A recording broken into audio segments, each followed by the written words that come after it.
Last week, the Supreme Court celebrated its first ever International Day of Women Judges.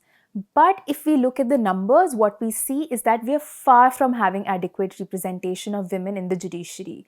So, this KYC episode will focus on what the situation is currently, and these numbers, mind you, are abysmal, and how maybe we can remedy this whole situation.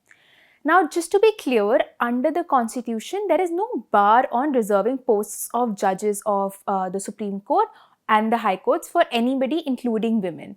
But it also does not expressly talk about such reservations. The appointments to these courts are regulated by Articles 217 and 124 of the Constitution. 217 talks in great detail about the appointment of judges to the high courts, their qualifications, as well as their procedure. And Article 124 similarly talks about appointment of Supreme Court judges, their qualifications, etc.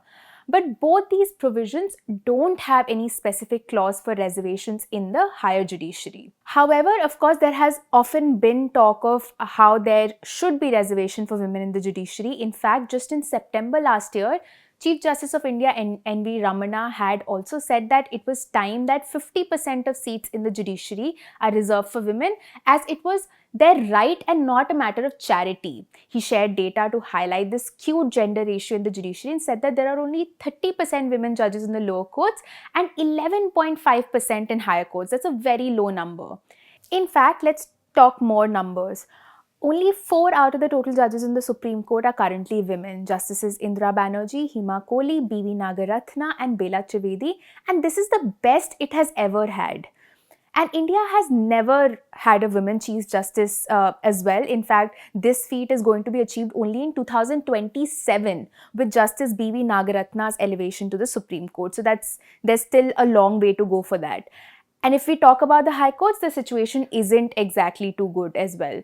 During the International Day of Women Judges event, in fact, Justice Indira Banerjee also spoke about how the representation of women in the judiciary has been abysmal since the country's independence. Just take a look at this table, for example. So she also pointed out that in the Madras High Court currently there are 59 judges and only 12 among them are women. Delhi High Court similarly has 7 women judges out of a total of 45. Calcutta High Court has 5 women judges out of 39. Allahabad High Court has 93 judges but only 5 are women. Kerala High Court similarly has 49 judges, but only 6 out of these are women judges. And out of 5 judges in Tripura High Court, sadly, there are no women judges. And this is exactly why in September last year, CJI Ramana had exhorted women lawyers to strongly raise their demand for 50% reservation in the judiciary while assuring them of his total support.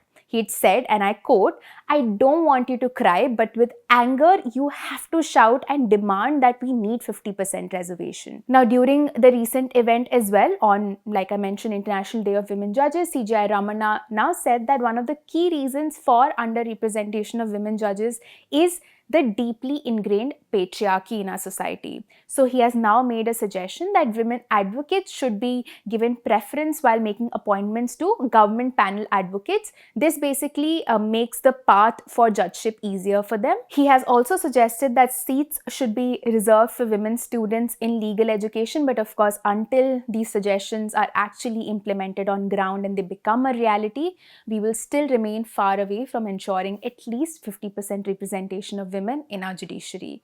This is Apoorva Mandhani for ThePrint. For more such videos, do subscribe to our YouTube channel and follow us on Twitter, Instagram and Facebook.